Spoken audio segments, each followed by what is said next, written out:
Palakkad പട്ടാമ്പിയിൽ traffic police ഉദ്യോഗസ്ഥരെ മരിച്ച നിലയിൽ കണ്ടെത്തി. പാലക്കാട് കൊടുന്തിരപ്പള്ളി സ്വദേശി അർജുനാണ് മരിച്ചത്. ഷൊർണൂരിലെ സ്വകാര്യ കെട്ടിടത്തിന് മുന്നിലാണ് മൃതദേഹം കണ്ടത്. സാജിദ് അജ്മൽ വിവരങ്ങൾ നൽകും. സാജിദ്, എന്താണ് പോലീസിന്റെ പ്രാഥമിക നിഗമനം?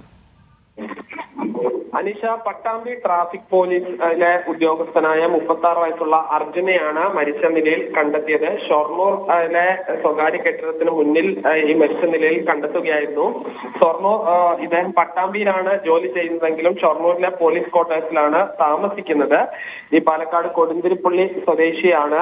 ഈ ഡീഹൈഡ്രേഷൻ വന്ന് മരിച്ചു എന്നുള്ളതാണ് ഈ പോലീസ് പ്രാഥമികമായി പറയുന്നത്.